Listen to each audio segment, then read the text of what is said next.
Welcome to Cartoonist Kayfabe. My name is Jim Rugg. I'm Ed Piscor. And this is Wizard Magazine, number 38, October 1994.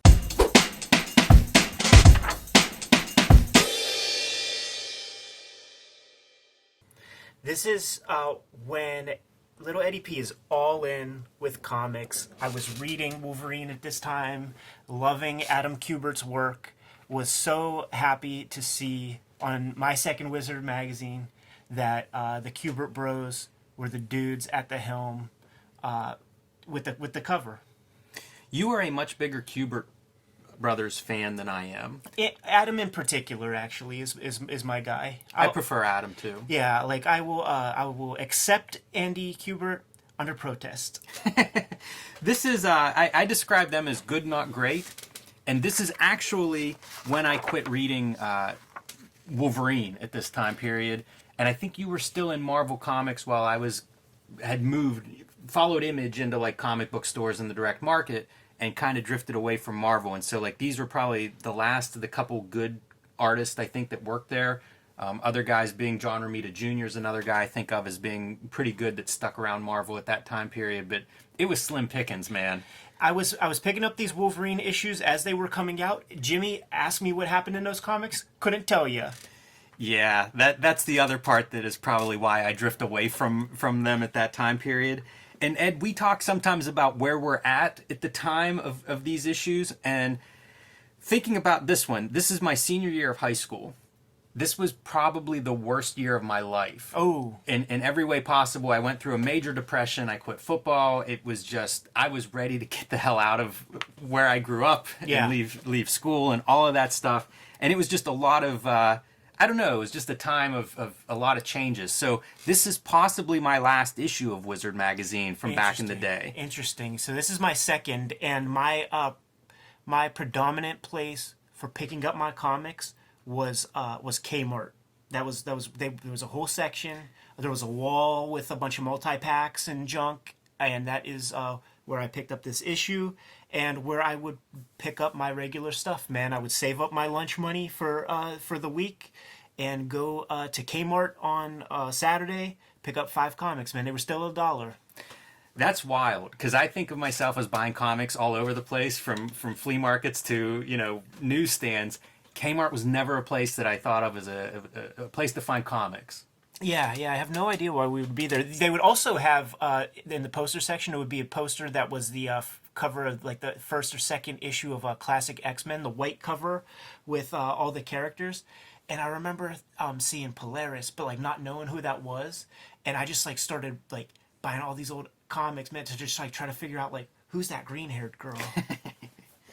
All right, let's dig in.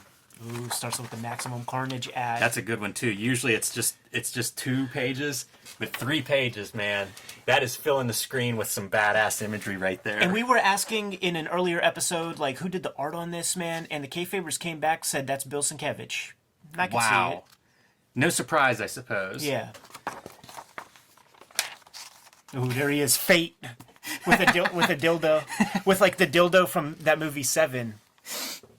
It's so perfect. You think of like the ads of Jay Lee's Youngblood Strike File, a guy holding a knife, and then you compare it to this. Yeah, that little toothpick. Yeah, not quite that. Yeah, all of these things look whack. Ooh, and then you... For all my criticism of Marvel, it's like DC was even further behind. They were always just so square, man. And I mean, to this day, like they promote comics by just putting Batman's dick in a thing. Like it's so corny. Ooh, and here, man, like bookended, we have a Joe Madureira Die Hard piece and a Jason Pearson Bad Rock. It's pretty strong. Like that is a new generation of cartoonists, and it fits with what we said last issue with Rob Liefeld thinking in terms of publisher, thinking in terms of who's the new kids on the block. These are 2 young up-and-coming artists right there, and he's got him working for him. Dynamic pieces, man. And I like the Battlezone issues, man. They're just pinups of different artists drawing, their interpretations of this character or that. I was down with that shit, man. Like when you're a young dude, interested in doing comics, you start by drawing like cool poses. Yeah, for sure. And that's all these things promise. And you know what? It's the same amount of story as any of the fucking Youngblood comics, so who gives a fuck?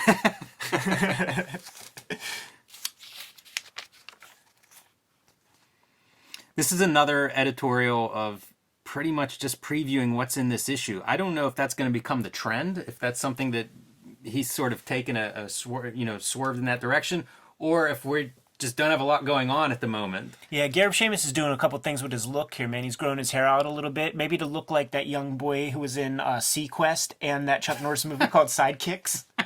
Probably. That's probably what he's doing. He was a teen heartthrob.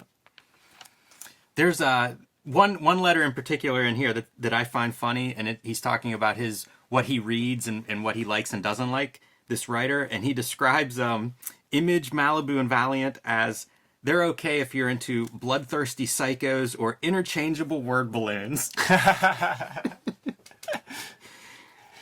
Guy who actually wants to read a comic. Yes. Yeah, that old debate. And then there's another letter in here. Look at how uncool that is, man. Yeah, that's rough. Signed by Carl Stevens from Massachusetts. And I have to imagine that could be the Carl Stevens cartoonist that we know and have talked about in the past, who will be winning a Xeric Award, I don't know, 5 years in the future or something like that. But I'm betting that's the same guy. We always pull out envelope art. It's always some of the highlights. This is pretty amazing. But I don't understand this. This is envelope art. It's awesome in that it's featuring characters and style that we haven't seen much in Wizard. But how does this work? Like, I see 3 pieces there and no addresses.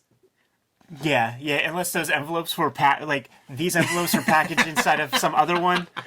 Something like that to create this triptych. But, I mean, this is Dragon Ball characters. Yes. And the words Dragon Ball have never been uttered in Wizard up to this point. So we got to make note of it. And I don't even know that it's here in America in any real way. Like, this guy got a hold of a Shonen Jump like I did at around this time when Pops went traveling, came back, oh, Junior likes comics. Here's a Japanese comic. And, that's the one title in Shonen Jump that you could read from that period. That one and Slam Dunk. It is really cool to think this is a glimpse of the future. Yeah, because this is contemporary, like the Saiyans, like this shit is what was happening in Shonen Jump like at that time. So that's literally like how that one had to go down. Man, Techno Comics. Look at this thing. I know. So unfortunate. Not a lot better. Wizard News, X-Men canceled. Is this the Age of Armageddon? Is that what we're seeing here? The Age of Apocalypse? It's a foreshadowing of the Age of Apocalypse, yes. That's kind of cool then, because it's such a weird headline, and they even write about, these are some of Marvel's top-selling books, like, what is this rumor about them being canceled? So, kind of neat, like, they're almost gaming the Wizard News section, using it for PR in an interesting, forward-thinking way. Yeah, and that will continue from basically this point forward. There will be, like, little misnomers and, like, little bits that are seeded throughout Wizard. Wizard working very close with their top advertisers. Is that what you're saying? You know it. Blurring the lines between the advertisements and the news section. Doing whatever they can to divest young boys of their hard-earned allowances. Another sign of the desperation of publishers at this time period, too. Like doing everything, starting to get creative in their promotion.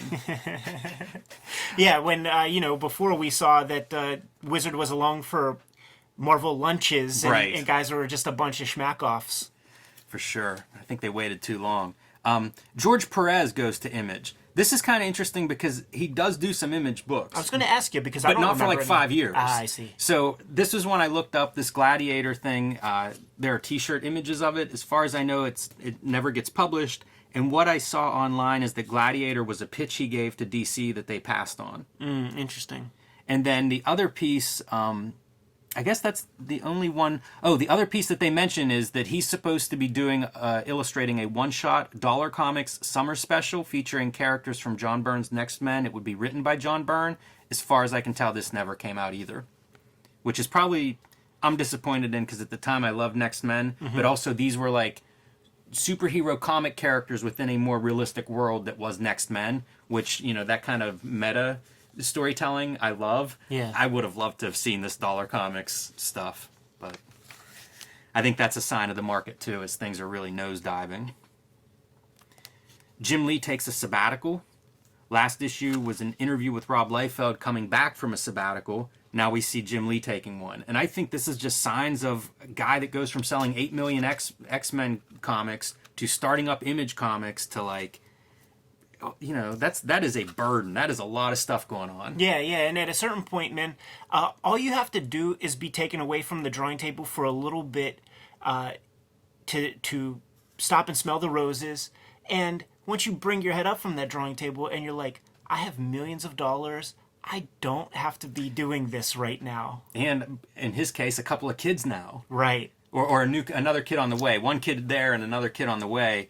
It makes sense. And you know, we talk about so much suffering in Cartoonist. It's nice to see guys who are able to step back and say, yeah, I'll go spend some time with the family. Yeah. There's a lot of good news here. So Gru goes from 10 years at Epic Comics to Image Comics.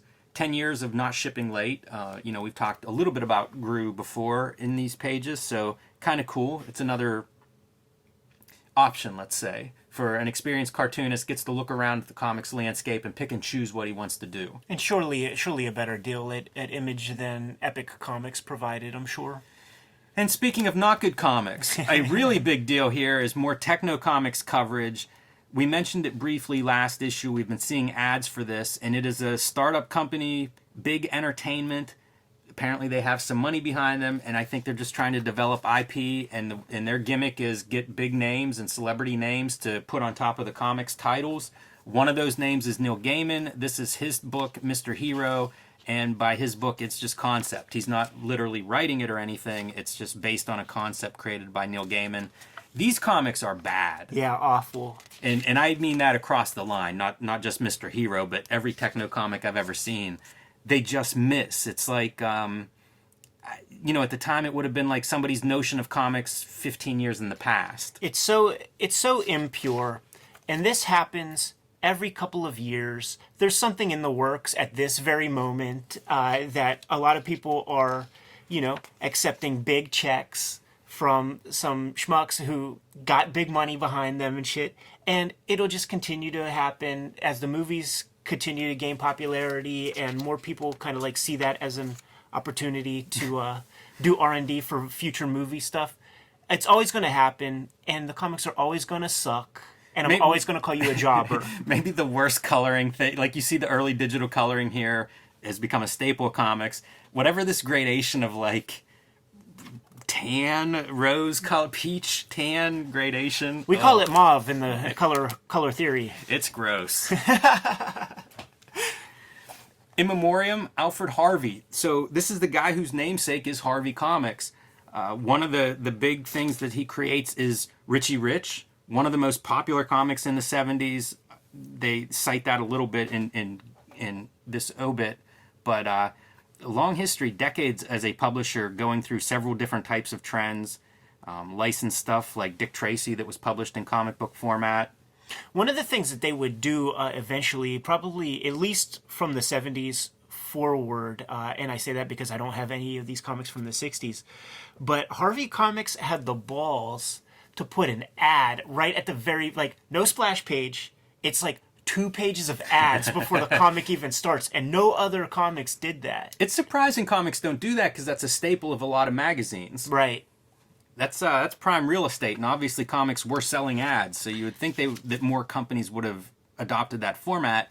Other noteworthy titles, in the 50s they did Joe Simon and Jack Kirby's Boys Ranch and Fighting American, comics that have been well regarded and reprinted several times over the years. So interesting company. They're really winding down at this point. I think recently we showed ads of like Ultraman as Harvey was grasping in the end to try to remain in business, but I think this is about their death knell. Yeah.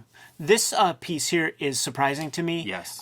The idea that Howard Stern's Fartman comic was going to be published by Hart D. Fisher's Boneyard Press, and it was pulled. The surprising thing to me is that knowing that Stern is so proprietary with his name and doesn't put his name on tchotchkes and stuff, the fact that Hart D. Fisher was even able to like get that far with him surprises me, because there's almost any other like number of publishers that would have been higher on the list of people you would want to license your stuff to. It does make me curious about Hart D. Fisher's story around this time. It's so different than most cartoonists and publishers. And he did the Howard Stern versus Rush Limbaugh comic. Was that authorized? Like, did Stern sign off on that? He didn't necessarily sign off, but when he saw it, he kind of like dug it. Ah, okay. But then they cite here that it's like too much weird violence, and they didn't want that in their thing. But once again, it's just so surprising because he just is very insanely proprietary over his name, and the fact that like it could have been a Boneyard Press comic, like. It is weird to think about that. And then we go down to company updates to see what's new. In November, learn all of O.J. Simpson's prison survival tips in Doing Time with O.J. This book will include cameos by Mike Tyson, Snoop Doggy Dogg, and Tupac. Yeah, there's probably quite a few reasons Howard Stern decides not to get into bed with this company. Bernard Chang. So we know him as the Second Life of Dr. Mirage, is, I think, maybe not his first work, but like his first big breakout work. And this is a story about him finishing up his architecture degree at Pratt, where he is also the captain of the basketball team, maintains a 3.4. I think he might be there on a scholarship or a partial scholarship, in addition to like creating monthly comics. Yeah. It's incredible, man. This is the kind of guy like I'd invest in him. It's amazing when you think of these cartoonists who can't put out, a couple of books a year, can't stay on schedule or whatever. He is taking 18 credits the one semester, continuing to make comics, play basketball. It's incredible. Guy must not sleep. Yeah. It is Pratt though, man. They could get beat by any WNBA team.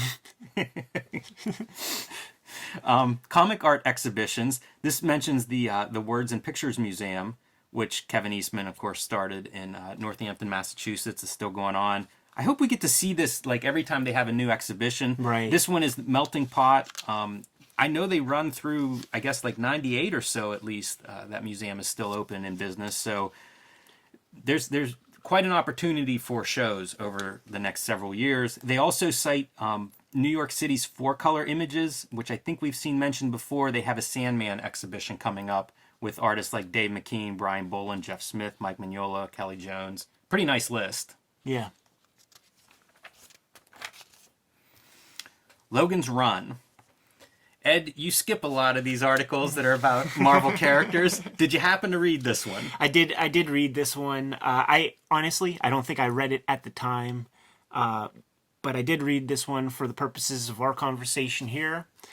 And what I like about it, I like Larry Hama. Yes. And he's always been super frank. And he has always also seemed like a guy that you can't put a lid on his mouth. Like, he'll do the job for you, man, but he's going to speak his mind.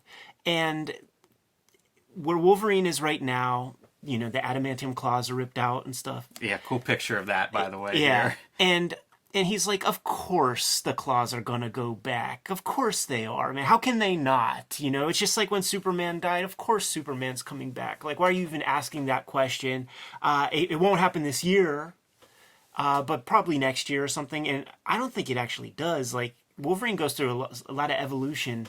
And what I mean is like physical, like the nose disappears at a certain point. There's things that happen. But he's just talking about sort of like what we were saying about Peter David last issue about artists changing on Hulk. Well, imagine if your artists change, plus you have to participate in a crossover every fucking year when you're trying to build some momentum and tell a story. Yeah, that is an insurmountable thing. We have heard writers from DC and Marvel complain about that kind of crossover continuity necessity. Peter David says that's part of why he left X Factor. So definitely not a fun thing to do if you're a writer. I read Wolverine was like one of my favorite characters. So I read Wolverine all through this run, like even going back to like issue 1. I think I started with issue 10 of Wolverine and then bought the back issues I was missing so that, that was my series. And I liked all of Larry Hama's stuff. He came on, Mark Silvestri came on. It was a great run for a while. Mark Texeira took over after Silvestri. That was a version of Wolverine I really liked. I thought that looked really cool. This is the run where I stopped reading it. And part of it is not just what's going on with the character in the book, but also just what Marvel was doing in general at that time. You know, my interests were changing. I mean, that's, I don't know how many years, but I mean, that's probably 6 years, 8 years worth of reading comics. I certainly was a different person by the time I left here than whenever I started.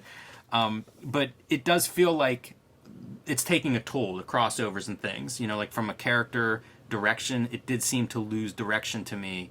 I don't know, post issue 75, let's say, somewhere around there, maybe before 75, but at that point it was just too much chaos going on, I think. Like I said, man, I grabbed these comics and I read these comics, and I starved during the week to get the money to buy these comics, and I can't tell you what happens. Like I would read it and forget about it. Yeah. But there was nothing else, and I loved comics, and these were definitely the coolest comics that were available at the Kmart.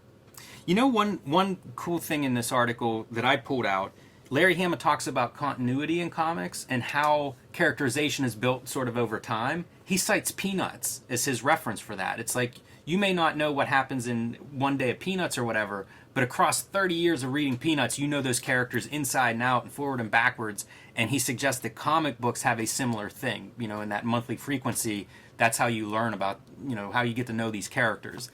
Right. But then there's the challenge of, you know, when Barry Windsor Smith does a Marvel Comics Presents thing, and, you know, adds a lot to the mixture that everybody else doesn't agree with. It becomes tedious, man. Now, I did read this. Yeah, let's growing hear up about Kubert this. Whenever I was a kid. Now, at this point, I still definitely knew about the Kubert School and wanted to go. And this article was very inspiring to me, reading that Andy and Adam were comics professional letterers by age 13. Jim, I bought, like, the Kmart was right next door to Pat Catan's art and craft store. Yes. I got an Ames guide after I read this. Wow. Because I was 13, and I was like, well, if these fucking guys can figure out lettering and, like, solve that, can't be that hard, man. So I started my lettering this month. That's amazing. Yes. That's really amazing, because this is kind of a fluffy piece. I did not pull anything out of it.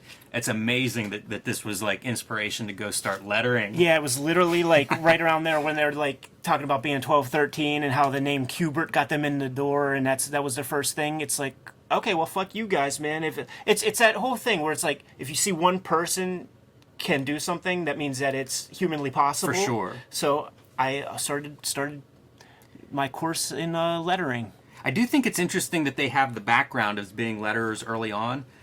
I'm such an advocate for putting your lettering into your layouts. You know, like working on your compositions with lettering in mind. And I think you see that in some comics, in some cartoonist work, and not in others, because it can be a problem. So it's something to be conscious of. It's cool that they work together on occasionally have worked together, and Batman Predator is one of the jobs that they did together. Good period of their stuff too, because it still had the organic ink line that is reminiscent of a Joe Kubert. You know, they get rid of that when they start doing their Gilbert, fucking Jim Lee Marvel Mutant books, but that organic ink line was something that I really dug. I drew this image a lot of times, man. Like, I drew it, and I at that same Pat Catan's, they had $1 frames that were for certificates at 8.5 by 11, and I drew this and like framed it and put it on my wall. That's cool.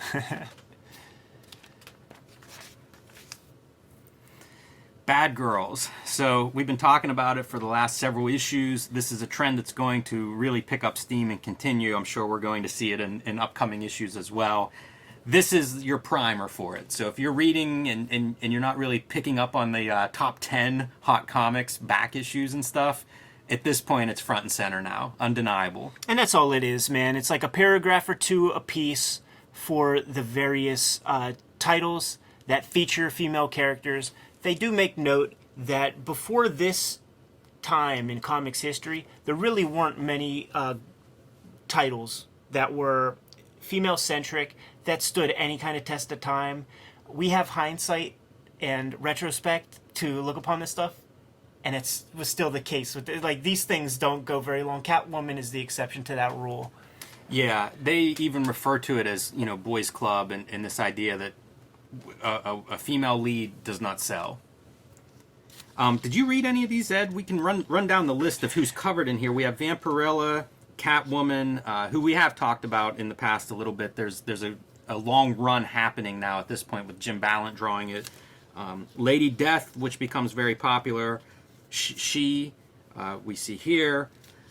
Lady Rawhide, which I think is this is probably the highest achievement of Lady Rawhide, is being included in this article, because I don't remember her having much impact. Ghost, Dark Horse's title, who does crossover with Mike Mignola's Hellboy. Adam Hughes draws several issues of Ghost. I feel like Adam Hughes is another indispensable part of the Bad Girl movement that's not included. I think he drew the first Vampirella, like whenever she came back through Harris. I think he drew that cover. They mentioned John Byrne's Babe, which I believe was either one issue or like a 4-issue miniseries, but didn't make much of a mark. Mantra gets a mention here.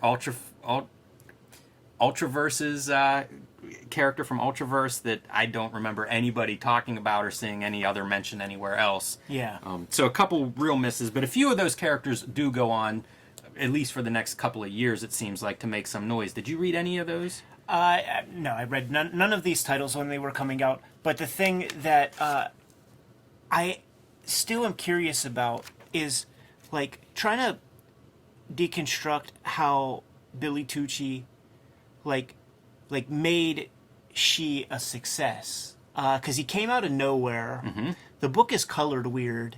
It's self-published. Yes. And it was super successful, seemingly out of the gate.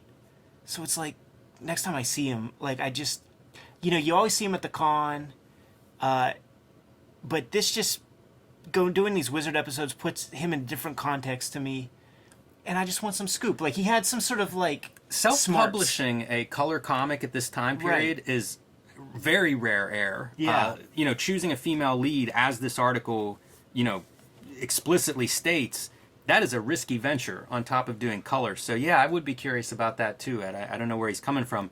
One of the books that's not mentioned here, and I think it should get a mention, is David Mack's Kabuki. Oh, it'll get plenty of mentions soon enough. I wonder if it just wasn't published yet, maybe 1994. I'm not sure when it started. It would have been around this time, but it could be right after this. It's around that time. Yeah, that's a glaring omission, and so is Razor. But I think that these will be amended in future issues. I could pretty much promise you. Yeah, so I don't have too much to say otherwise in regards to this stuff. We're going to see a lot more Bad Girl stuff coming out, so we'll continue to cover this as Wizard does. We will, and I wanted to show off this Evil Ernie Youth Gone Wild thing. In one of our earliest Wizard episodes, we were talking about, in a news item, there was an Evil Ernie Eternity Comics miniseries. Mm-hmm. I had no idea that was an Eternity comic back in the day. I always thought Chaos was like the first venture or whatever. So I immediately ran out and grabbed this because I found a digital copy online and was like, that looks fucking dope. Yeah. It's a total outlaw comic. And when I was looking through it, it's like, okay, this is gnarly rad. But then you get to this stuff and it's like, fuck, Lady Death was even in that. I had no idea. Yeah. And this is Steve Hughes, man. We know Steve Hughes from Blue Comet, man, that Craig Storman era, man, with Tim Vigil on the inks or roughs or whatever.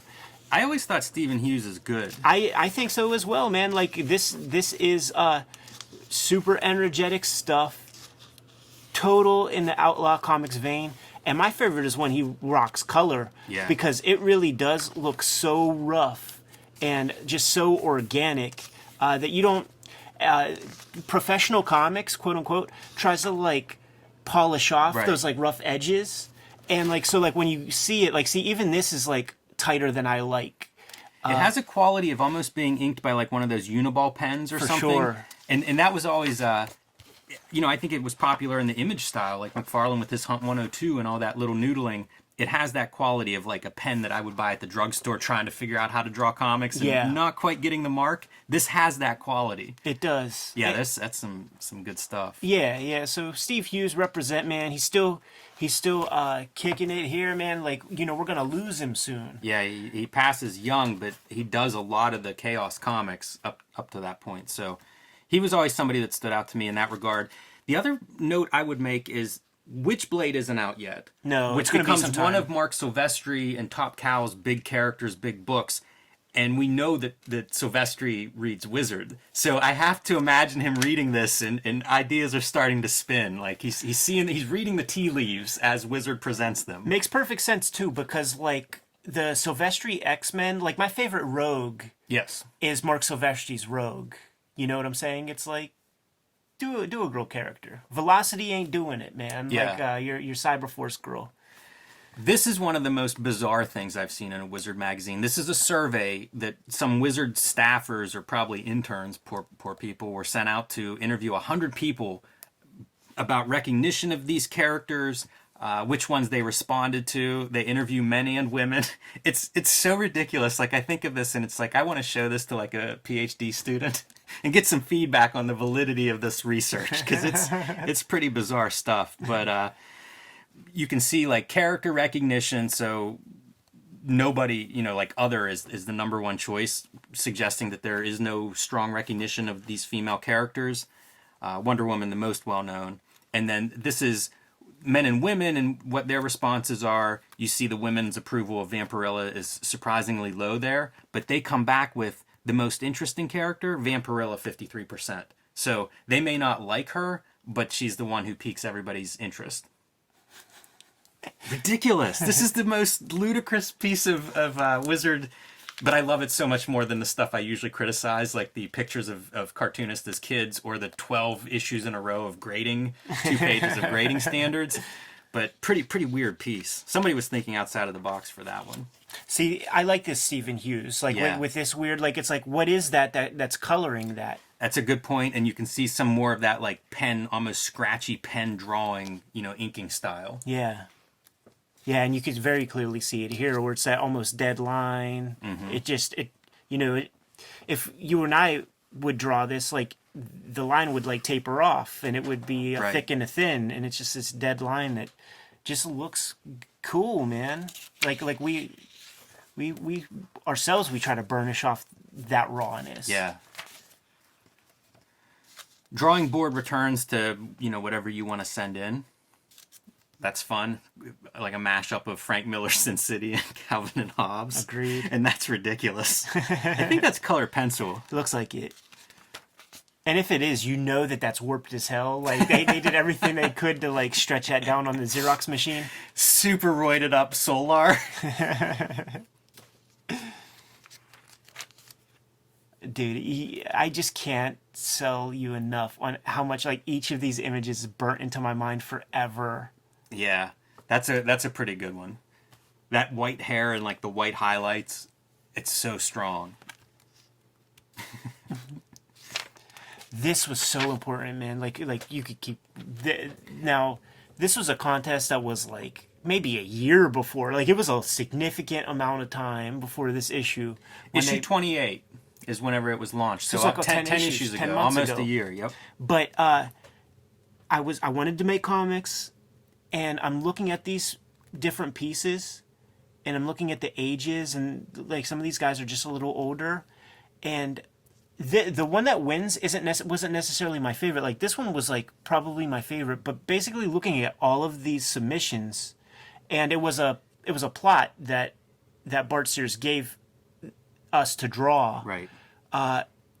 Every single one of these submissions humbled me. Yeah. And I was like, fuck, I have so much work to do. But it wasn't pushing me away. It was like, no more Little League. Yeah. Little League is over.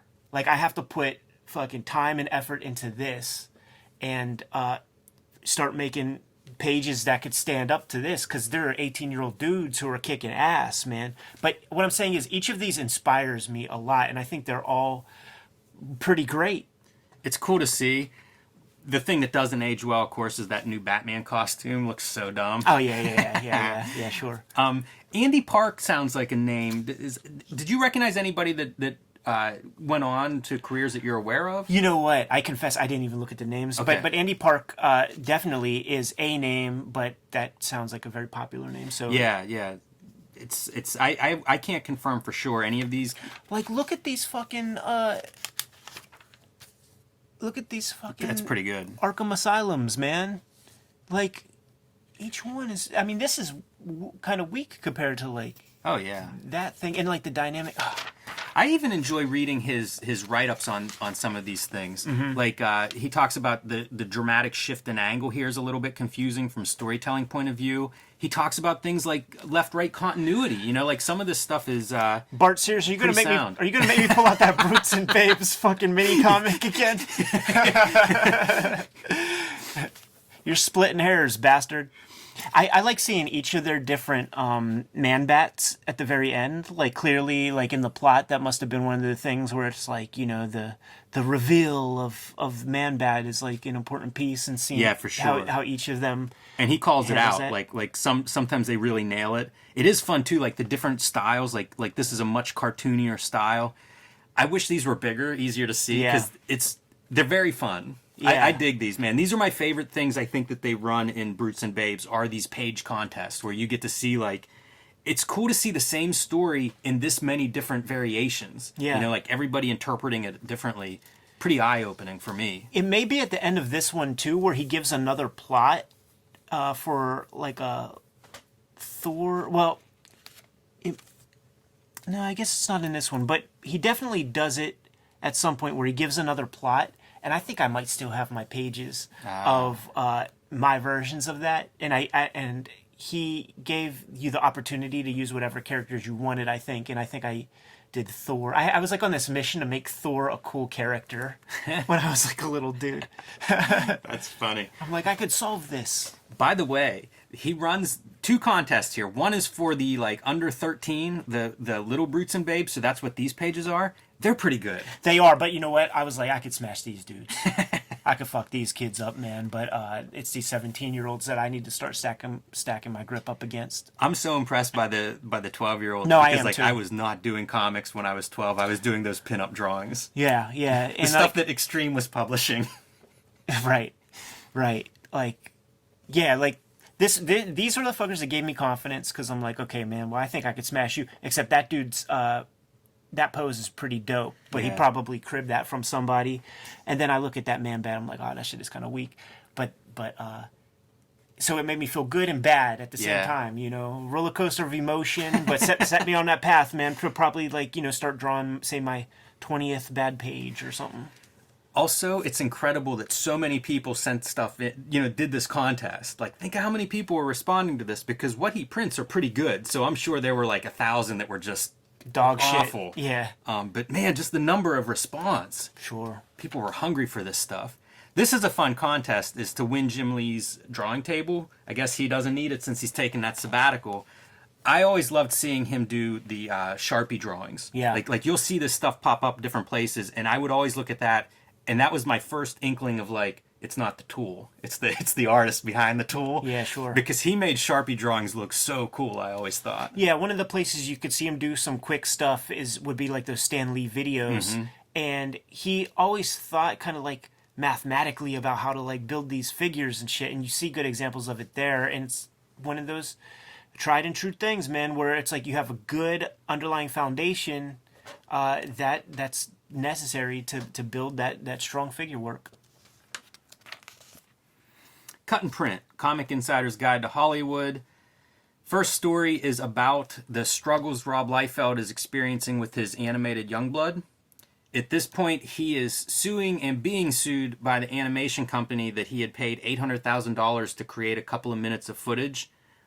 So now they're going back and forth on who owns what. He wants the cells. He wants the tapes and stuff like that. They say that, you know, it's their proprietary information and art. We just did an in-depth review of Kevin Eastman's Trials and Tribulations with Tundra.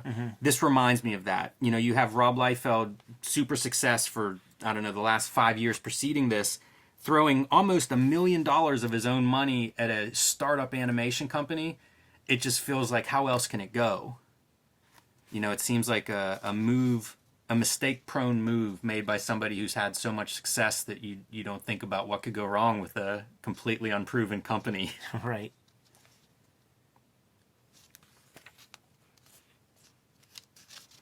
Other stuff, nothing jumps out of me in terms of what's going on. There's talk about some animated stuff.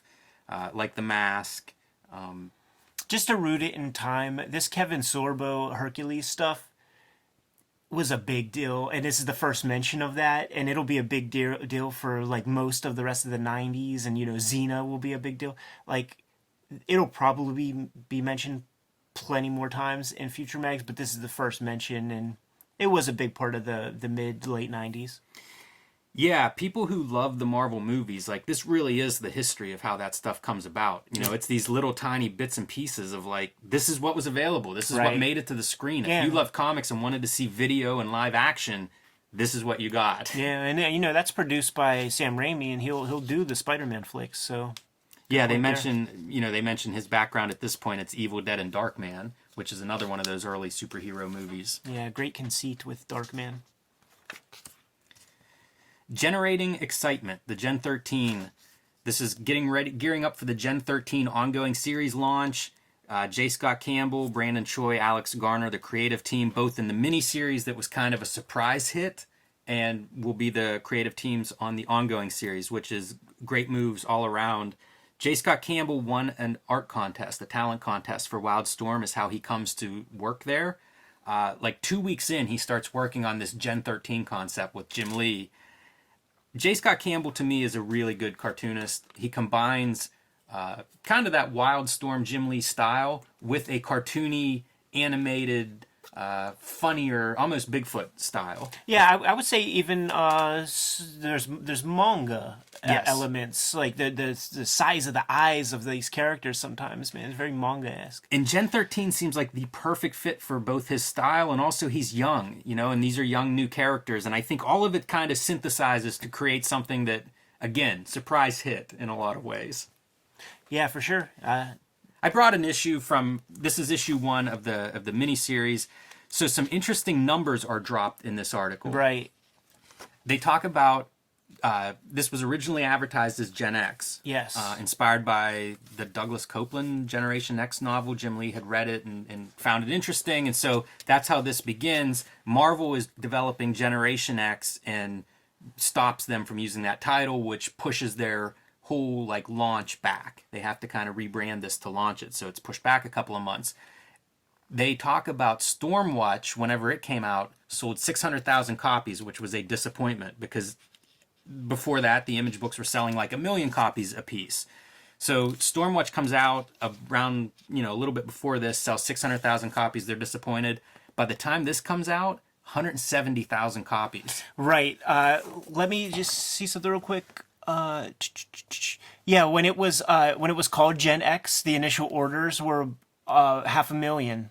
But then they had to rebrand it and call it Gen 13, and the numbers went down to 170. So that X is meaningful. Well, the X and those months, it was delayed a couple of months. So it's, for sure, the X definitely hurts taking that out. This is pretty raw, J. Scott Campbell, too, because he definitely, this is early work for him.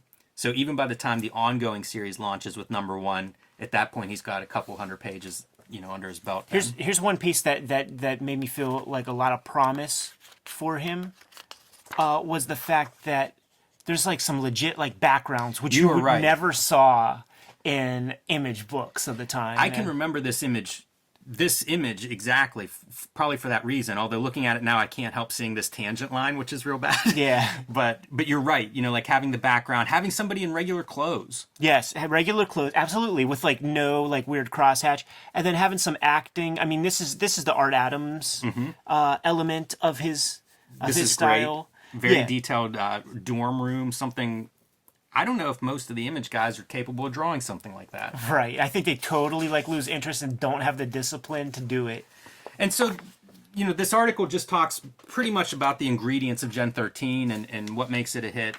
And it is all new characters, which I think young readers always like. It's like you can get in on the ground floor, but also not even in costumes. This is really kids, or at least what passes for kids in an Image universe. Right. And Jimmy, man, you said you were a senior, right? I was. So go back one.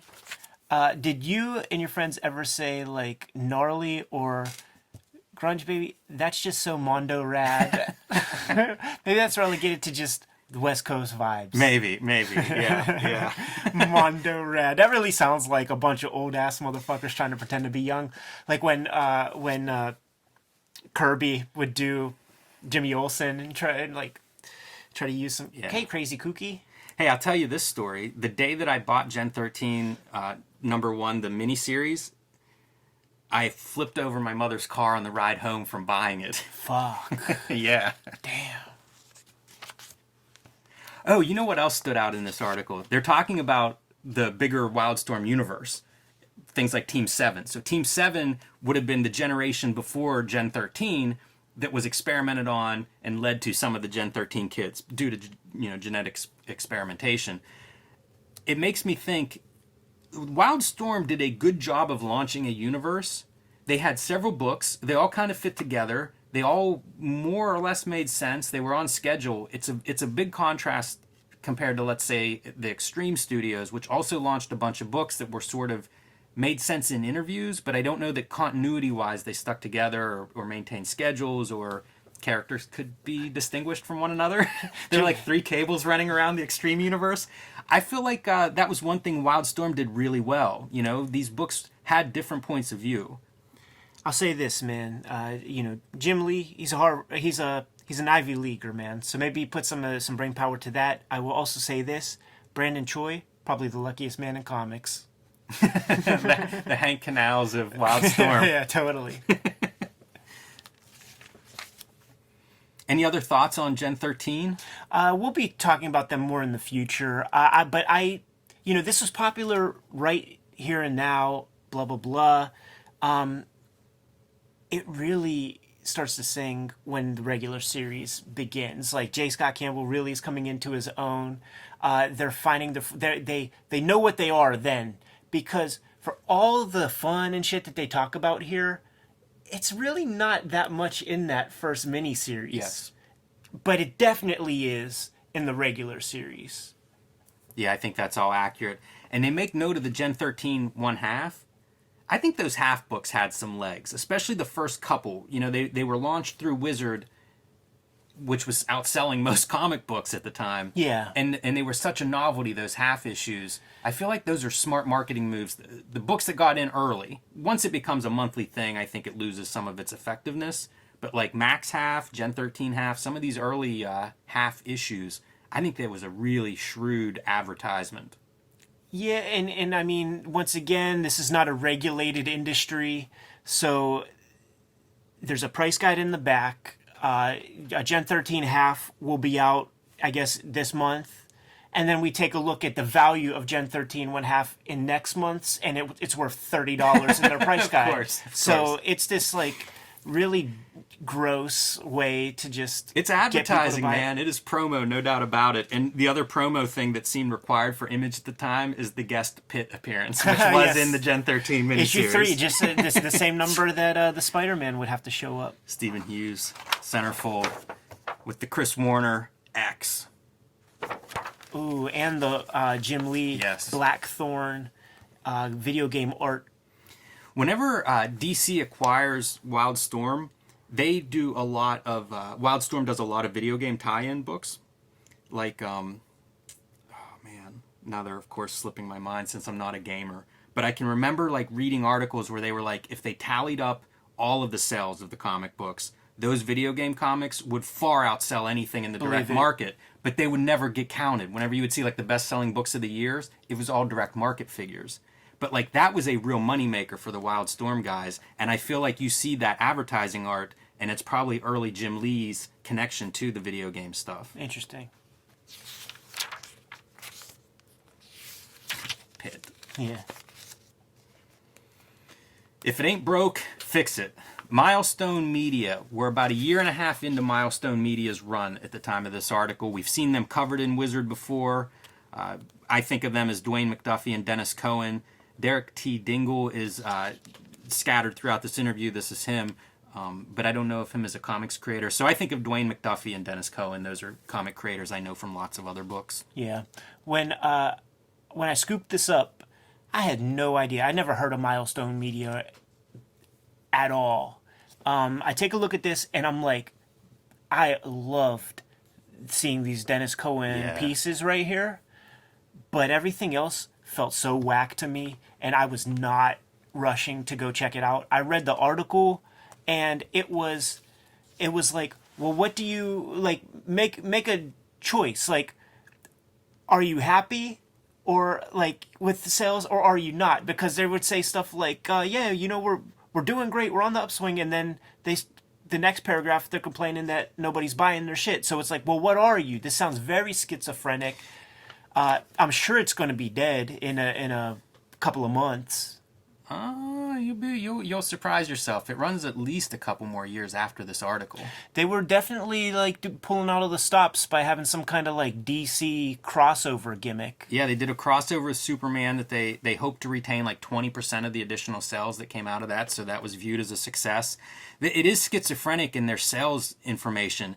You know, on one hand, they aren't selling great. You know, they say it several times, but also their sales have not plummeted in this, like, you know, decline that comics have seen over the last year or so. So it's kind of interesting. It's almost like they're selling to a group that is not the direct market buyers, and as a result, they haven't been as affected by that direct market plunge, but they're trying to sell more, you know, of course. The challenge that they're dealing with by achieving exactly what you said is there are a limited number of stores that are giving them the time of day, and they keep coming back for more product. So they just need to fucking convince these other shops, just give us a chance. We're gonna sell books for you, man. But shit, man, you and I both know that some shops could be some ignoramuses, sure. man, and won't give things a chance. I really like this article. There's a lot of stuff to pull out of it, and I think, you know, like the last time they were covered in depth or profiled, we compared them to like Valiant's profile. Everybody gets Right. a profile, an image.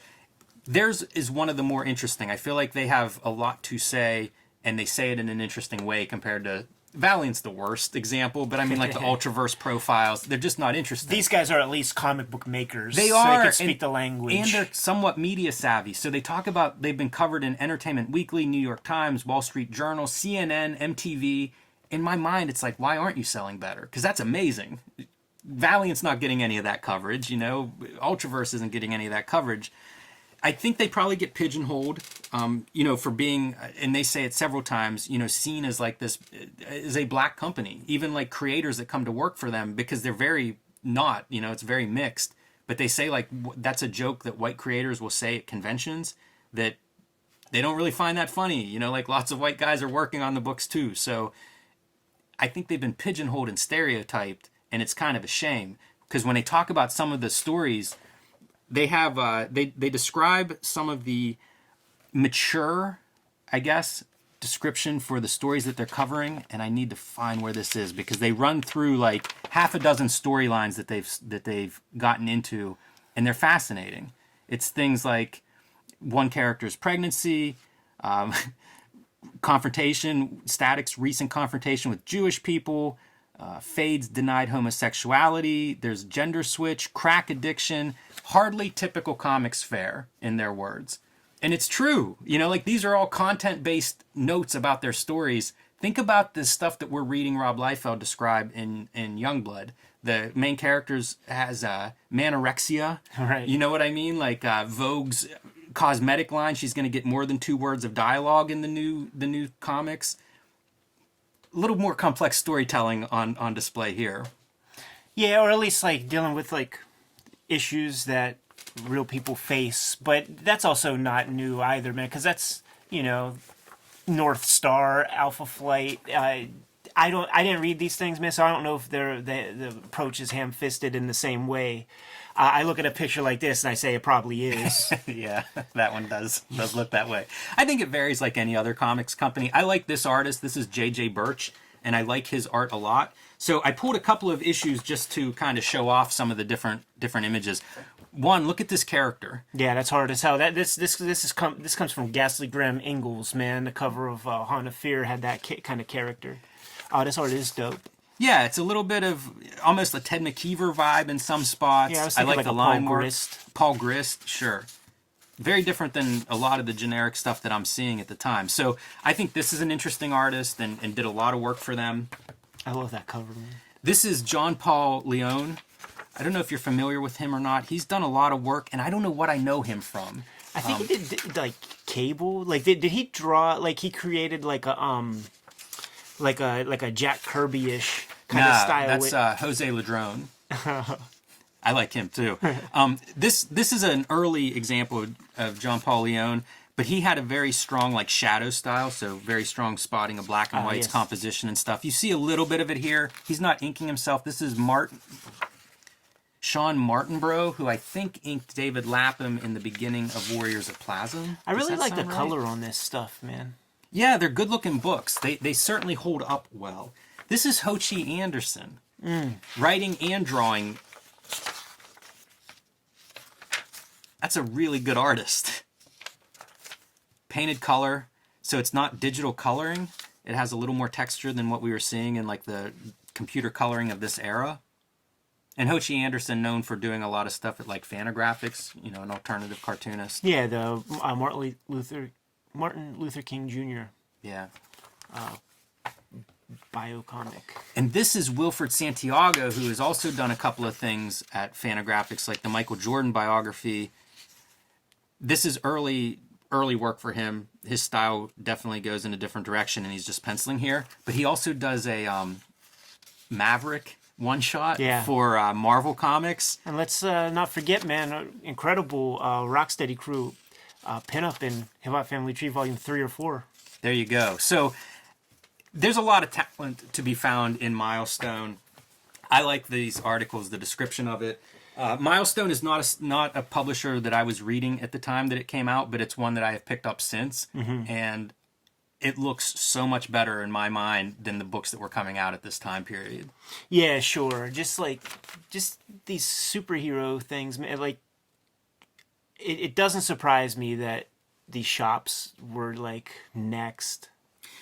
Yeah, there's a weird bit in here about Comics Code. They are dealing with more mature stuff, and DC is putting them out. But some issues would get the Comics Code, and some issues wouldn't pass, so they would still go to the newsstand without the Comics Code. It made me wonder, like, why are you even submitting it? Like, what does it do? I don't think I mean, it was a legacy thing. The newsstand does exist here. These weren't on the news. Like, these are direct market books. They were not on the newsstand, man. So it probably didn't affect anything, but I am so sure that I never once saw these things at the grocery store or the Kmart. Some of the other promotional stuff that they did is Mobius did a series of posters of these characters, which is pretty cool. Yeah. Again, I like the thinking outside the box and really trying to sell this stuff. They also talk about maybe planning to collect in trade paperback some of their series. And in my mind, it's like that's where they missed the boat, because like this is a contemporary of Vertigo. Vertigo's success, a big part of it, was that trade paperback program that they initiated and really would sell those books. You know, they became perennial sellers, things like Sandman. I feel like if they wanted to reach an audience, if their audience was not mainly in the direct market, the books would have been the way to go. To be able to reach readership through bookstores, have the longer shelf life, and potentially get into libraries. Like all of this stuff, they needed that trade paperback thing, and it wasn't obvious that was the move. You know, they're talking about maybe they'll try that, but like companies weren't doing that. You know, Vertigo, it was a big piece of Vertigo's success, I think, that they figured out how to do that. That sentence definitely stood out to me too, because you forget, you know, after these, 25 years or however long it's been, man, that it wasn't a foregone conclusion that your comic would be collected. It's a newer phenomenon, and it is surprising that. And for a company that's not selling very well, those trade paperbacks are a way for new readers to come on board. If they do pick up a subsequent issue and go, oh, I like this, you're out of luck then. You know, if the series hasn't sold well, how are you going to pick up those back issues? Yeah, we are still in the perennial business there, and the back issue business. One last note on Milestone. Blood Syndicate is one of their titles. It's a gang, a street gang that gains some superpowers. Trevor Von Eden pencils the first issue. It was one of my favorite series that they published, mostly for the writing. I didn't even realize it was Trevor Von Eden and just went back and looked that up. For some reason, it crossed my path that he drew it, so I had to double check, and he does. So Trevor Von Eden fans out there, that might be one that you haven't seen yet. All right, here we go. The Tim Truman Interview. Tim Truman, I think we've acknowledged we're fans of him. Kubert Huge. School graduate, been working since the mid to early 80s on comics.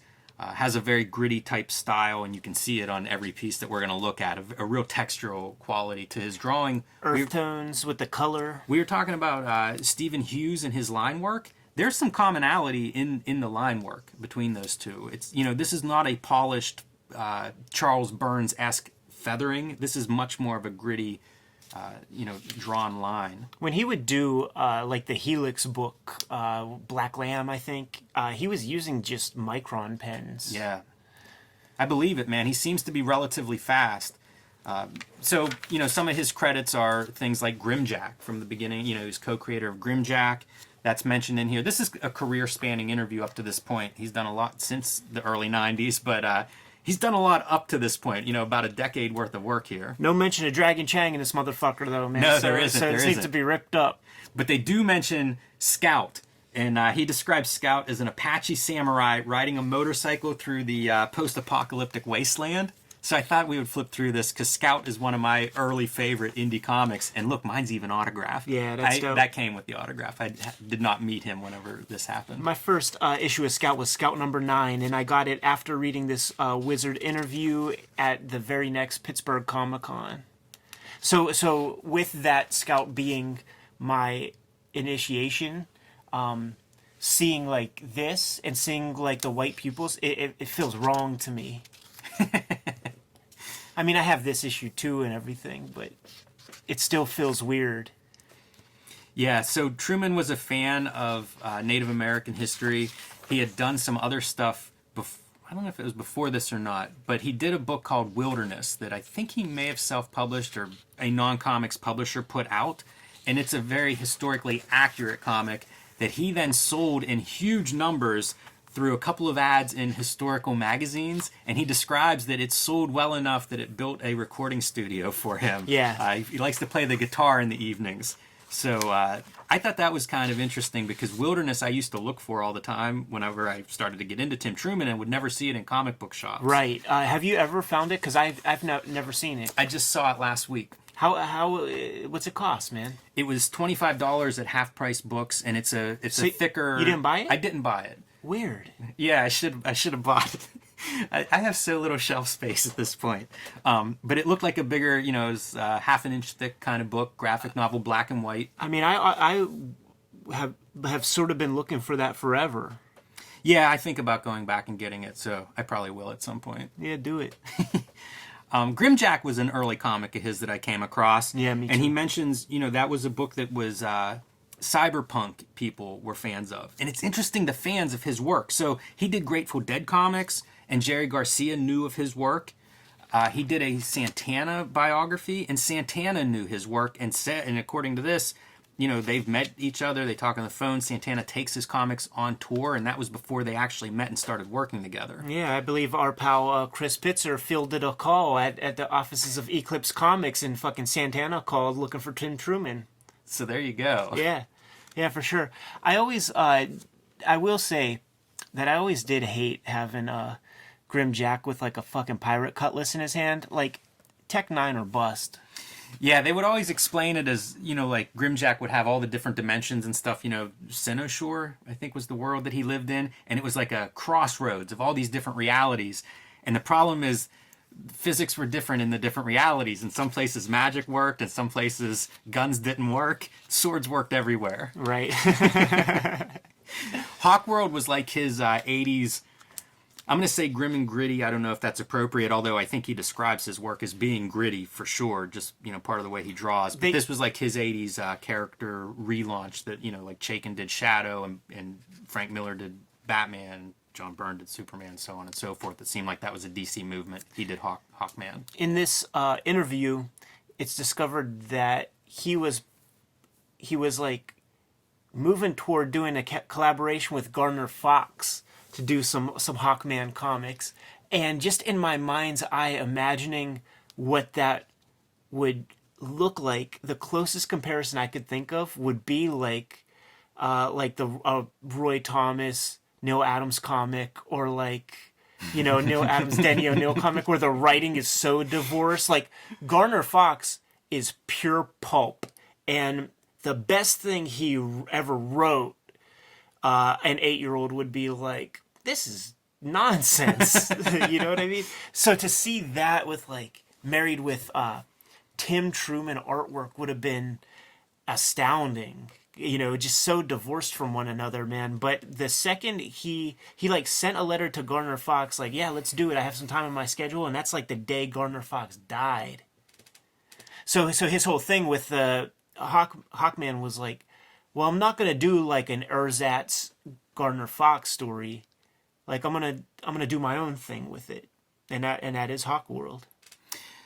A weird gap in my reading, considering I did go through a pretty good Truman phase. I've never read his Hawkworld. Oh, it's really cool. I have it in the other room. I see it from time to time, and it's just like that 80s like revisionist superhero thing I'm just not that keen on. And so whenever I finally got hold of it, it was like I wasn't as interested in that subject matter, I guess. I'll pick up any Tim Truman comic that I find that I don't have, and that includes fucking Turok. Yeah. I have the Tim Truman written Turok issues. It was cool. I remember whenever he did Turok, like he was totally on my radar at that point, and he talks a little bit about that and his interest in Native American culture. Like Turok was one of his favorite characters as a kid. So like when he does Turok, it's not a jobber type deal. It's like, oh yeah, this is something I was always into. Finally, I get to do it. And that's Tim Truman's career. Like he has curated and designed his career completely. Like everything that he has done, like makes sense. There's a great. Do you have anything else on Truman? Well, the one big collaboration is with Splatterpunk superstar Joe Lansdale, and that would be the Jonah Hex stuff that they do together. You're so right. The whole reason for this interview is their collaboration on Lone Ranger and Tonto. So they do several projects. They do 2 Jonah Hex series. Yeah. And in the Lone Ranger series. Right. You're right. I don't mean to skip those. I actually haven't. I've never seen the Lone Ranger stuff, and I don't know anything about that. But the Jonah Hex stuff was ill, and like just on the strength of this image, I don't think I ever even like Jonah Hex to me was like white noise. If there would be an ad in an old Batman comic, it's like whatever. But when I saw this, it's like Jonah Hex is instantly my favorite fucking character. Yeah, man. For sure. Yeah, it was a great look. And he says in this interview, like, all of his characters are sort of, you know, like these rough, again, gritty type characters. So doing the Lone Ranger, that's like the classic square-jawed hero, he said he has trouble drawing a man without stubble. Let's end on this then, because, you know, we talked about jobber, not jobber, and they ask him about his main professional goals for the future. And I'm just going to read his answer because I think it speaks to this. I'd like to do work with integrity. I don't want to be a 2 pages a day kind of artist where you can hand me any project and yeah, okay, I'll do it. I always like to make each project real special. If it doesn't hit a chord in me, I just don't have anything to do with it. I'm too serious about doing this stuff. I realize it's entertainment, but I spent too many hours with it for it to just become a job. I want to do stuff that has integrity of a good movie or a good novel. Like literally, he's calling that out as being like he doesn't want to do jobs. Yeah, and to this day, he really hasn't, man. Like he almost always like does a complete package, and it's a Tim Truman product, you know. I see a smirk on your face, Jimmy. What?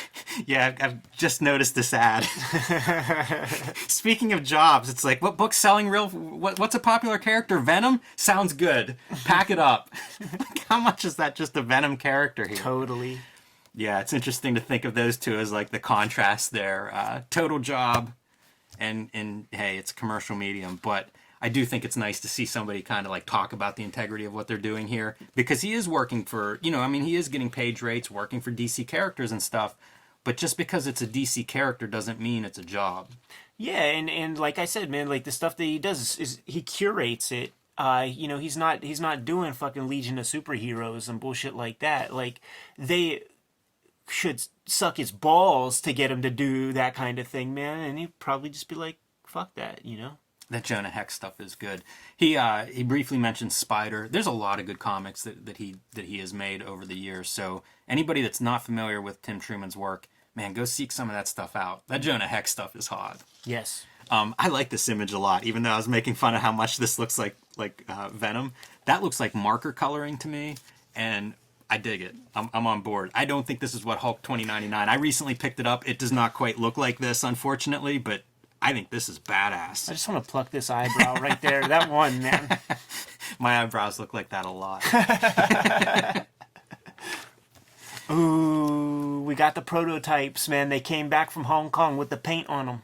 We've been leading up to this, man. It feels like this has been the inevitability. This is the bone of toys. Seeing McFarlane Toys finally for the first time after some build-up. What did you think of these when they came out, Ed? I got them. I never opened the packages and stuff. And I look at this and I look at that seam and I think that looks terrible. Yeah. Super awful. Another thing that McFarlane would do in interviews and stuff would talk about like no gimmicks. You know, that was like his war cry for years, man. My comic's gonna be $1.95 forever, bud. Like, you know, like when everybody was doing holographic covers and all that stuff. And he said he was gonna do no gimmicks with the toys because it was already a thing where like there was like, you know, a Han Solo with a small head that was worth more than the other ones, blah blah blah. But then with this motherfucker, you could get 3 different overkills. One that has 5 and 10 cent on that little parking meter, one that has just 5 cent, and one that just has 10 cent. So he kayfabed us, man. And I knew people that had 3 overkills. Wow. Wow, that's much more inside baseball than I was expecting to hear. I was there, dude. I'm telling you, I'm in the game now. I'm fully in the game. I'm one of the kids being taken advantage of. Wizard, like, opened your door to all of this. Yeah. That's funny. These figures seem like they hit, like, instantly, right? I mean, like, it seemed like once they showed up, everybody acknowledged these were the best toys and why weren't other toys like this, and they were so detailed and sculpted and all of this stuff, right? Yeah, like I mean, I know they come a long way from here, but even when this first wave came out, it seemed like that was the noise. it just seems so smart because like they came with a comic. Yeah. I got them super early, and I had no problem getting every single one at the same Kmart that I got the comics, man. So Kmart must have been a big buyer right after Toys R Us. Claiborne Moore continues to make sculpt figures, I guess sculptures actually, you know, not really a posable figure. Ripclaw we see here. He had previously done Pit and Savage Dragon. I was actually looking at a shelf in my room the other day and thought, man, it'd be cool to have a dragon up on that shelf. Right. That's funny. I do like those sculptures. And look at all those Van Damme Guile figures. This is the end of G.I. Joe Real American Hero 3.5-inch posable figures, man. This is it. That's ridiculous. Yeah, garbage. This is I love this entire Homemade Heroes page. So first you have, like, I don't know, that Wolverine's probably taller than Wolverine actually is as a short character. Like, look at that thing, man. It's amazing. massive. It's so ridiculous. It looks heavy. They have all the details here. Berserk. Like, somebody should not have done this in their house. I don't know if you can even get that through the door. That's what I'm saying, man. They talk about the wires and the substructure that's built for it. Really fun. I love that there's a dog there to show scale. Then they make fun of this guy for, you know, like, this is not a good composition with all the white space. It's another one of those Hustler Beaver Hunt kind of lighting gimmicks. It's out of focus. Like, they can't even tell what character it is. I've decided it's the Mothman. Oh, interesting. I was just going to say Batman. Yeah, Mothman's much better because it adds to that out of focus, like, Weekly World News look. And then my favorite is Wonder Man posed on the toilet. Yeah, that's so weird. Because that's where he should be. And I almost want to throw up. They're saying jump, jump. Palmer's Picks. Bissette's Behemoth. Behemoth? Behemoth is how I always heard it. There you go. Heard it. So this is Steve Bissette, who we have sung his praises, and he's been profiled in Wizard in the past. Some of his work has popped up in Palmer's Picks. Probably most people know him from his collaboration with Alan Moore and John Totleben on Swamp Thing. That's just amazing and some of the best horror comics ever. He was also publishing Taboo, which was a horror comics anthology. I think that's why, you know, like, why we've seen him mentioned before. We cover him in past episodes. We also have special episodes of Cartoonist Kayfabe where we look at some of his publications like Fear Book, his contributions to an anthology called Sojourn that Joe Kubert was putting out. He was a very outspoken creator rights guy. what am I forgetting here, Ed? I feel like we've talked about Steve Bissette a lot, and I have no reason not to. I'm a big fan of his, Yeah. but also I don't want to tread on cover the same ground. Yeah, well, we did do a big piece on Tyrant before.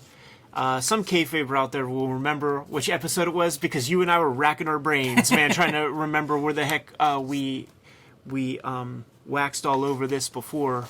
One thing I know we didn't say that comes up in Tom Palmer's very good essay and coverage of this, he talks about the emotive quality of the dinosaurs in Tyrant, and that's amazing. Think about, it's hard to draw a person's face expressively. Now imagine drawing a realistic dinosaur, but capturing some kind of expression in their eyes and faces. Yeah, and not making it, Will Eisner pantomime or yeah, something. right, exactly. Like keeping that realism of like, this is an animal comic, but still being able to convey emotion. So Tyrant's a huge influence on me. It's great to see him covered here for that reason. It's another one like Milestone. If Tyrant had gotten to the book collection stage, I just think every museum would carry this book. Oh, absolutely, absolutely. And Jimmy, it all comes back to me, dude. So around this time, like I start going to the comic shop. I was looking for this. I picked up 3 issues of Tyrant. I got a pull list, my very first pull list, and it had certain titles and I had Tyrant on there. So stoked to like keep that train rolling, and never got a fucking another issue of Tyrant ever. It's such a bummer, and it goes through what Tyrant, like all the features besides the comic that he's making, the backup materials. He says he's been studying this since he was a little kid. He consults the latest paleontology findings and things to really make this stuff accurate. It's an amazing comic. It's a shame it's only 4 issues, but the good news is you can find those. So, go seek those out. If you're watching this and you've never seen a Tyrant, it's still great. Hopefully someday we'll see some more of it. This is his checklist of work that he's done. All of it's worth seeking out. Yes. He was good from the get-go. Like that first wave of Kubert School grads, man, they were just creatively an explosion that came out. One of the features now that Palmer's doing is Pick of the Month. So this month's pick is Underwater, which is the follow-up to Yummy Fur by Chester Brown. Yummy Fur had run 30-some-odd issues, went away, and then he comes out with Underwater. So this is Drawn and Quarterly, same publisher that ended Yummy Fur. This is a strange, strange comic. And also, in the same vein as Tyrant, unfinished as well. Yeah, I think 11 issues of this are published. And it is a hard comic to even totally explain. I think the concept was we were going to follow a character through birth, very similar to Tyrant. Right. And what you're seeing in these weird word balloons is that the character doesn't... You're sort of seeing it from their point of view, right? As they kind of acclimate to the world and learn language. And again, this is my guess as to what this comic is about. No, that's accurate to what I remember. What part of the world is that? Sure, I mean it's their own world, and what's going to happen over the issues is the character is going to start to. It's almost like a cryptogram or whatever, man. Like the character's going to start to understand some of these words, and it's an ambitious project. It really is. But I would say that the more effective way to accomplish this would be Chris Ware's Lint. Yes. Is like the perfect way, where it's like one page is like 1 year of the character's life, and it gets all of that across without having to do years worth of pages and stuff. I'm a big fan of Chester Brown, and a note I would make about this particular series, this is some of my favorite drawing of his. He has a certain style of drawing that's realistic's not the right word, but like Harold Gray is an influence on his work, especially when he gets into, I think his next book is Louis Riel, and you really see the Harold Gray there. But it's a quality that's kind of straightforward in a lot of ways, right? Like these rooms, this crib, a couch, they're not very expressive. It's like this is a world, a space that makes sense, but you see these characters, and there's a grotesque quality to them, and especially like the attention to lighting adds another element to that that's kind of cinematic, and he doesn't always do, but it sings in this story. It highlights the surreal quality of what we're seeing here with the character designs, the lighting, and the world. This is a fun comic. Yeah, and you could find this issue 1 in your quarter bins and dollar bins and stuff. Like the other ones might be a little tougher to get, less less of a print run, but that one must have sold plenty. Yeah, I think so. I think there were high expectations, follow up on Yummy Fur, which had a few collections like the Playboy that sold well. So, and then Steve Bissette's recommended reading list: Very Vicky, Sin City, Deadface, Alec and From Hell, and anything else from Eddie Campbell. Vengeance of the Aztecs, which might be a book. I'm not sure if that's a comic or not. Through the Habit Trails, Jar of Fools, and True Swamp. And they mentioned some of the stuff that he publishes with his imprint Spider Baby Graphics, which is what was doing Tyrant and had done some of Taboo. And it's Alan Moore's original scripts From Hell. Do you remember this? Not at all. I would love to get it, but I think it costs like $90 or something. So that was well out of my price range. Yeah, that's a very, very costly thing. It says there's a series of 4 books that reprint those scripts. So I would be curious to see it. I don't know if only one volume was printed, if the 4 books were a plan or what. That does seem expensive, but I would be curious to see that. That'd be a hell of an artifact. Heck yeah, man. I would love to read that.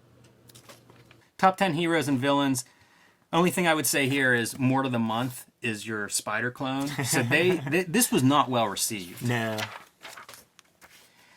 Team Youngblood number 9 is here.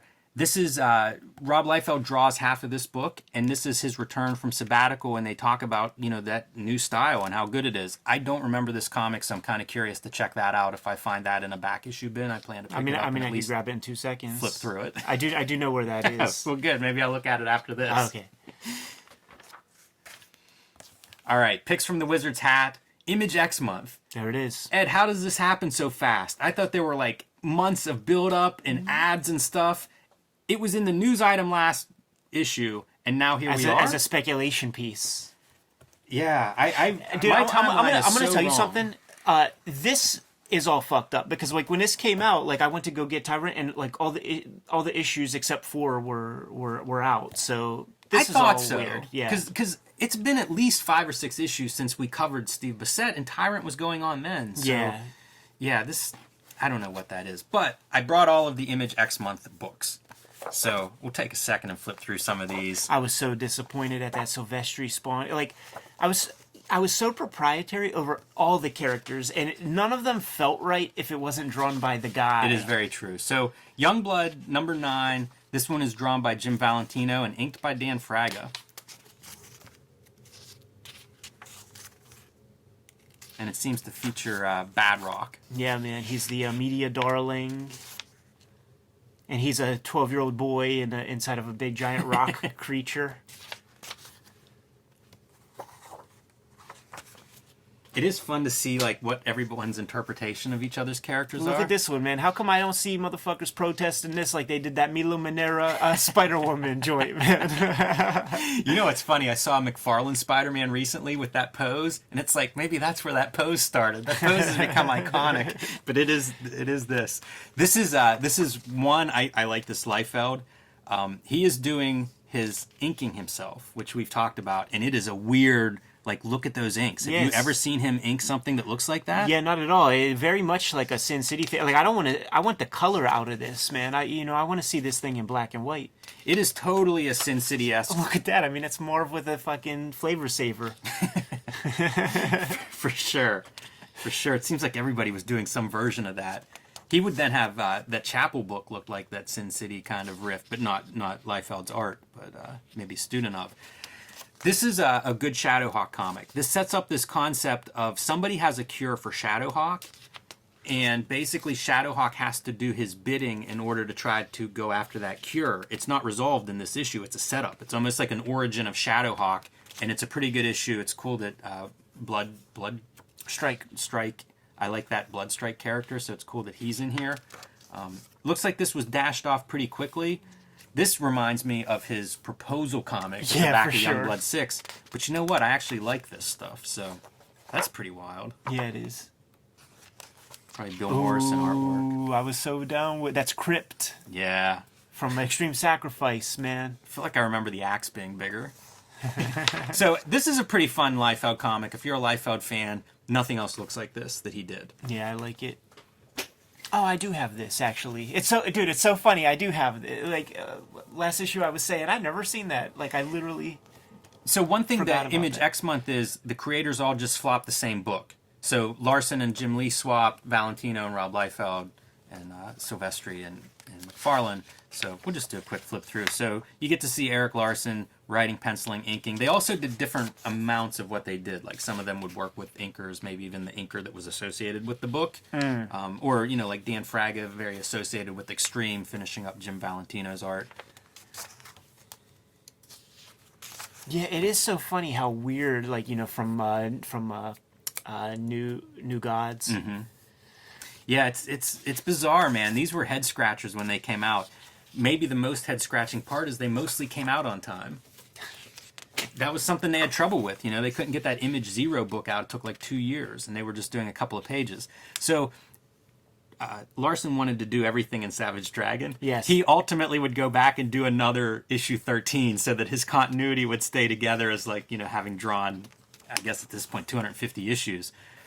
Jim Lee, though, you know, one of the hotter artists at Image, doing Dragon is...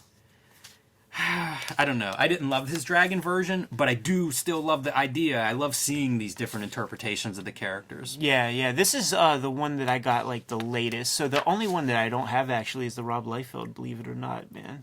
I love Dragon, so, like, I knew how you were supposed to draw his fin, and this point did not go above his head. It was like if you were looking at profile... You know, like this profile, the fin is almost perpendicular to his forehead. It comes like straight out. So if you drew it going up, that was just that was the wrong way to draw the fin. And that's what he would tell guys whenever they were drawing the fin. Yeah.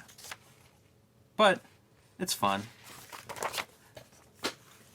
And then same pose. The two big ones. How great is this pink magenta cover? Like, it just pops, man. It was a good color choice. It is funny that the poses are the same. I think that's design. You know, it's the same buildings. It says after gargoyles Mark, and shit. so reference, I guess, to this issue. And this is McFarlane doing just pencils, and then you can see, I guess he does some inks, but Greg Capullo, Mark Pennington, John Cleary inks. So John Cleary was the guy who sort of had a certain McFarlane ape style, and then Pennington, I think he was part of the Top Cow crew, maybe? Does that sound right? I don't know. I pretty much ignored Top Cow, but I do remember Striker. That McFarlane could draw a heck of a striker. That is a good striker. I always liked Striker's design. Seemed very like left heavy. Yeah, for sure.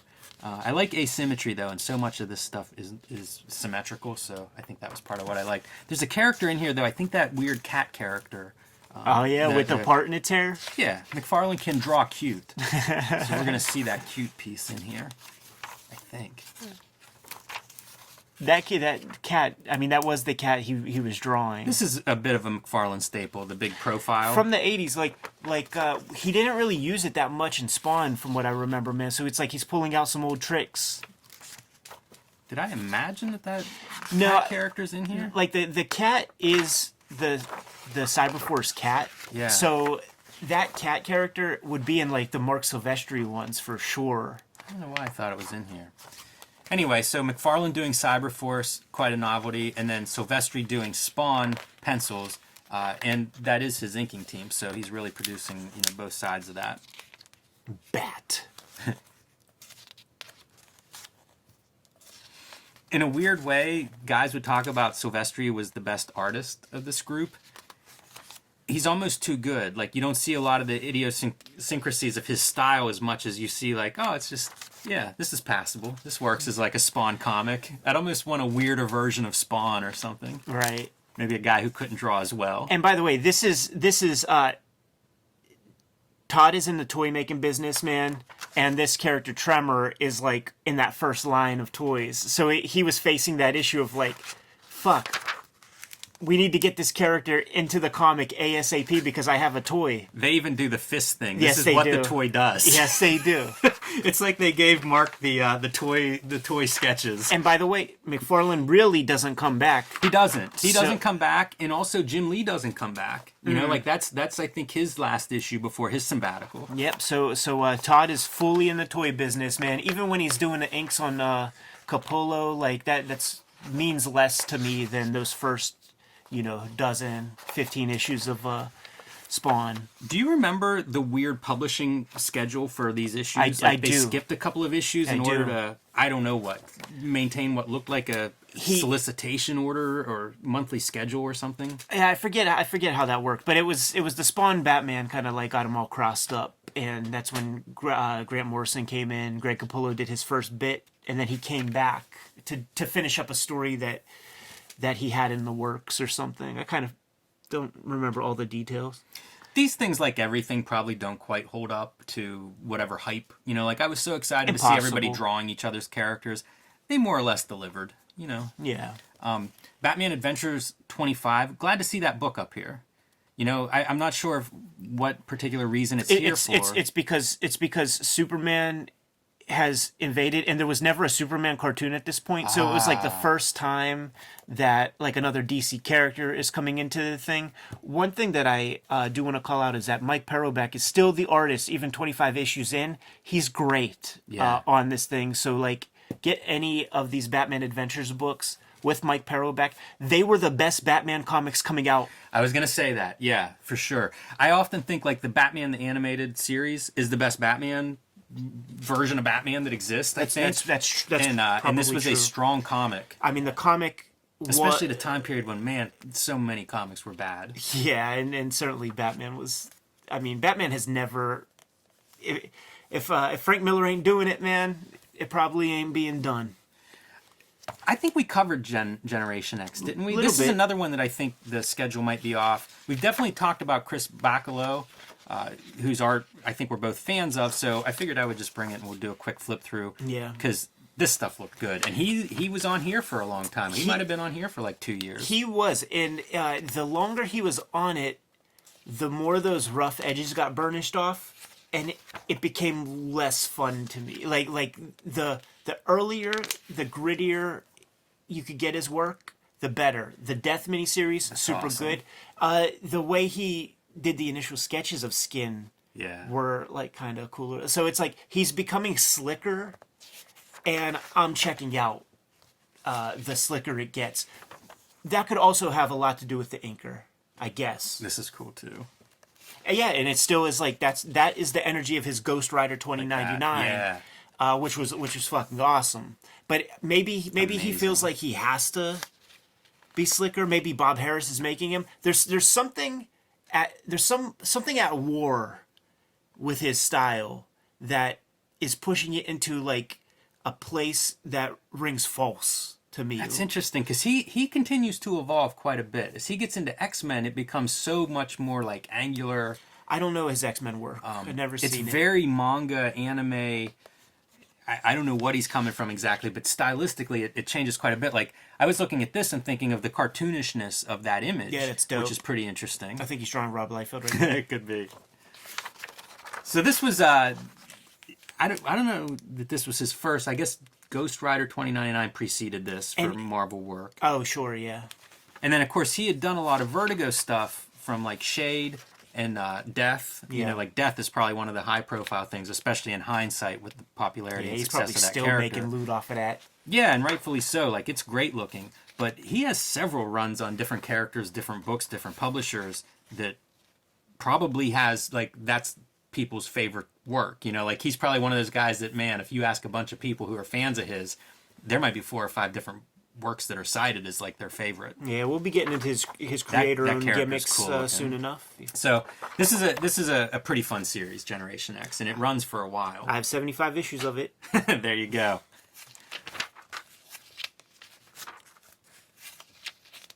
Dreadstar #1 pulled out, Jim Starlin. Yes, I was on a hunt for that. Like as soon as I saw this, man, because I dug Starlin. I was reading Batman comics basically my whole life. I quit when Nightfall was going down, man. So I knew Jim Starlin as a writer of like the early like Jason Todd stuff, and I'm like, I could get into his stuff again. Now the guys at Ides, they got mad at me when I was making fun of their Long Shot miniseries, but another set of comics that the Pittsburgh Comic Shop Ides has had since 1992, like when I first went down there, was like a complete run of like Epic Dreadstar for like $60 or something. They've never sold it in all this time, dude. It's been in the same poly bag, man. So next time you go down to Ides, say hello to the Dreadstar series as well. Tell them Ed sent you. Will do. I meant to pull this one too. I have a big run of these Dreadstar comics, and it just slipped my mind. I can't remember exactly how cosmic these are. Like, he's known for Warlock, of course, and I love his cosmic artwork and stuff from that era. And I was trying to remember if Dreadstar features that, because it is an outer space adventure comic, but I don't remember it being quite like Warlock or something that was like cosmic. Cosmic, like Psychedelic. LSD, Yeah. kind of. Yeah, I don't. This is more grounded. Yeah. Top 100. I made a note on this. We used to cover this much more in depth, and we would see different things in the top, in the top 10 and stuff like that, and think about how many issues were Image and how many were Marvel or whatever. So this is split up: 4 Image, 3 Marvel, 3 DC. That's all fine. It's whatever balance. The thing that I want to note, though, is it's only Marvel and Image and DC in the top 50. Like, in the past, we had seen things like Valiant. I don't know how far up Ultraverse stuff went, but it probably made it at least in the top 50 at that point. In this iteration, we have 2 Valiant books in the top 100. They're both #1 issues, so kind of gimmicks. There's 1 Malibu book, 1 Harris comic, 1 Crusade. That's Billy Tucci's self-published line, so pretty impressive. Yeah. 2 Dark Horse and 1 Bongo. But it's all, kind of the lower end here of the top 100. That's a pretty big difference. Like, we were seeing those indie books that would pop into the top 10, especially with a #1 or something. It's just, they're gone, man. Yeah, they're it's the falling out. Market correction. The top dog, like, the OGs regain their spot, essentially, with the added piece of Image Comics kind of like being there, and it probably won't hold too much longer. Spawn might stay #1 for 100 issues or something, but it'll be interesting to watch. Top 10 comics, pretty consistent with what we saw last month. We have the Gen 13 is popular, so there are 3 representations of that. A couple of the alternative Wildstorm, or the variant covers from Wildstorm. The Dumb Spider-Man's still there, and then Bad Girls. Yes. So this is a response to a Marvel editorial page where Ralph Macchio was talking about Marvel's, doing well or whatever, outselling everybody, and McFarlane pokes fun at that. That's fine. And to prove his point, McFarlane's point, with his own visuals, he's showing the 1992 share of the market. Marvel had 57%, February 1992. July 1994, Marvel has 33%. So not quite cut in half, but certainly not 57% anymore. So always funny whenever McFarlane's throwing slinging mud around. Yeah, heck of an editorial cartoonist. That man has a future. And then you turn the page to the Wizard Fan Awards, and McFarlane has like more than he can even hold there.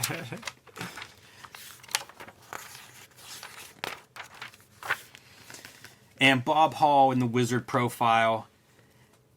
I don't have too much to really point out here. These profiles never do much for me. No. They give a little bit of background, though, and he took like an independent comic book art course in the mid-1970s, and that's how he was more or less discovered. John Buscema was teaching that course because he was ramping up for how to draw comics the Marvel way. Yeah. And discovered Bob Hall, attending the course and had promise or whatever, and so, did a lot of Marvel work, and that was kind of how it launched. Yeah, I'm a fan of Bob Hall's work, actually, man. I have nothing against them. I just think these profiles, usually I don't they're get stupid. much out of them. They're stupid, but I'm just saying, like, this is my chance to say something nice about Bob Hall, because I don't think he's mentioned probably anywhere else. But when you take a look at those Valiant books, there is that sort of boring component, like of just like these guys have all the nuts and bolts sound. He's one of those guys, like with Don Perlin, but I like it. Like, the storytelling is totally there.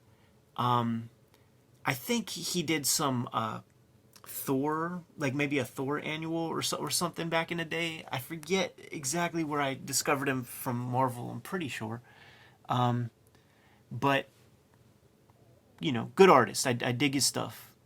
Yeah, his first comic book and favorite comic of all time is Carl Barks' Donald Duck comics. So Yeah, that's pretty cool. Probably the same for most people of his generation, man. Yeah. All right, Ed. Techno Comics buying the back page ad. They got money to spend, man. They got Neil Gaiman's fucking name. Apparently. So, wraps up issue 38 of Wizard Magazine. You guys are going to be here for Wizard 39, man. Top 10 slugfests. And Bob Layton coverage. Yeah, there's some stuff I know I want to get into with this one. So, yeah, looking forward to that. Spawn on the cover should be a good one. Yep. Kayfabers, like, subscribe, follow the YouTube channel, hit the bell icon. We'll notify you whenever we have fresh videos available. You can pick up Cartoonist Kayfabe merch at the link below. Look at this hamburger meat on his thigh. I'm about to go throw up in my mouth. Jim, give these guys their marching orders. Read more comics.